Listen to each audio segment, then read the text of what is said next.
I've been getting a lot of people asking me about keto and my thoughts on it. So let me start by saying that I tried keto. I gave it my full out attention for 6 months, and for me, it did not work. Am I saying that no one should do keto? No. If you want to do it, if you want to try it, if it works for you, that's great. I would say there are certain people who it would definitely benefit and others who it might not be the best idea. For example, if you have blood sugar issues, keto could really help with that. So a pre-diabetic, a diabetic.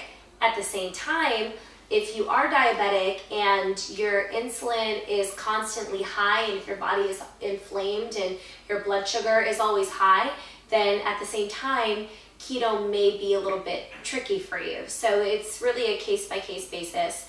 I would just recommend getting a glucometer and checking your blood sugar levels and checking your ketone levels, regardless of your situation. If you're going to be serious about ketosis, you want to get a glucometer, and that can also serve to get your ketone levels as well through your blood. If you have questions about that, let me know. I can give you more specifics, but I'm not going to focus on that on this video. But do know that I think that's very important because you may think you're in ketosis and you're probably not. Not that you're probably not, but you may not be in ketosis. So I think a reason it didn't work for me is because my exercise interfered. I like to work out hard, and when your intensity level is high when you work out, your body prefers to use glucose for fuel. And the whole point of ketosis is you're teaching your body not to use glucose for fuel and to use fat for fuel. And so if your intensity level is up high and your body is going to start grabbing for the glucose for fuel, it's going to be hard for your body to learn to start burning fat for fuel. So I think that interfered for me. If you're a workout person, you may need to drop the intensity level of your exercise for at least a week if you're going to break into ketosis while your body is learning to use fat for fuel. So those are kind of my thoughts on who it's for, who it's not for. Females, sorry, but we have a much harder time. I feel breaking into ketosis just from different stories I've heard from different doctors that have patients that do ketosis. That's kind of what I've heard. So yeah, one of those things that we're at a disadvantage for. The men get away with an easier job there.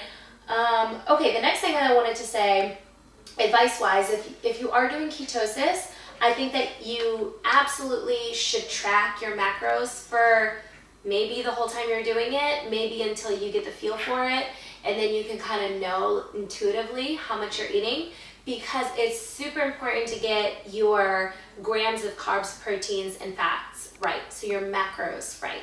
You want to be eating about 70 to 80% of your diet from fat. That's a whole heck of a lot of fat. For someone that's eating 2,000 calories a day, that's about 178 grams of fat per day. If you're wondering what that looks like as far as food, well, a tablespoon of oil has 14 grams of fat. So if you did 178 divided by 14, that's about 13 tablespoons of oil.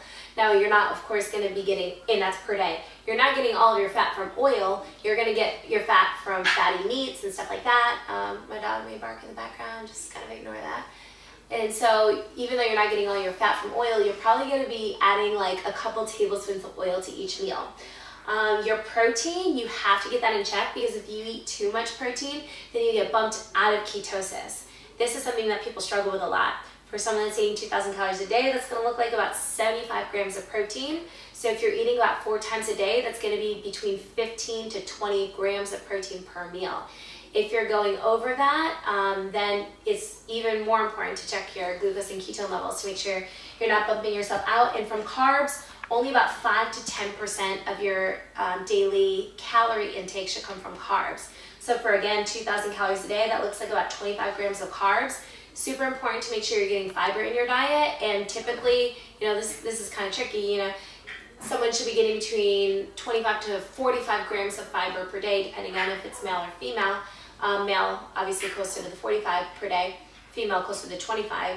And if you're only intaking, 25, 30 grams of carbs a day, you do want most of them from fiber. So you're going to get most of your food, most of your carbs from vegetables, I would say. You can use things like coconut flour, but be careful because that can bump you out of ketosis.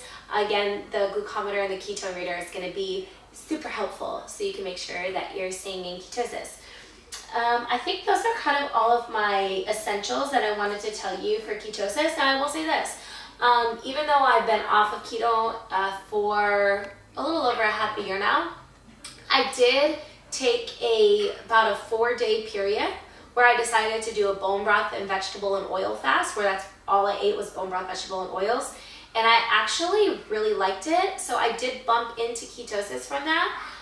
And it worked really well for me, really well, because I did not exercise intensely and I took it easy. I allowed my body to bump into ketosis, and it was temporary. It was not a long-term thing. And if you think about from like our ancestors and from that primal standpoint, hunter-gatherer days, there were periods of time where our ancestors were breaking into ketosis when they were going those longer periods of time, either without food or maybe just eating fattier cuts of meat or nuts or whatever, vegetables off of trees. So our ancestors, they broke into periods of ketosis. And so I think if you want to do periods of it, it could actually be very beneficial. So that's what I do. Every few months, I decided I'm going to do one of those bone broth fasts because I actually really enjoyed the benefits that I got from it. So I don't do keto long term, but I may do it here and there. If you have any questions on that, let me know. You can find me on Instagram, on Facebook, at Lindsay Day Fitness on Instagram, Lindsay Day Fitness on Facebook. Subscribe to this YouTube channel, give it a thumbs up, and I'll keep the videos coming. Also, my website is lindsaydayfitness.com. You can submit an intake form if you want some customized help. You should see that on the fitness and nutrition section of my website, and I will get back to you. All right, guys, thanks for watching. Bye-bye.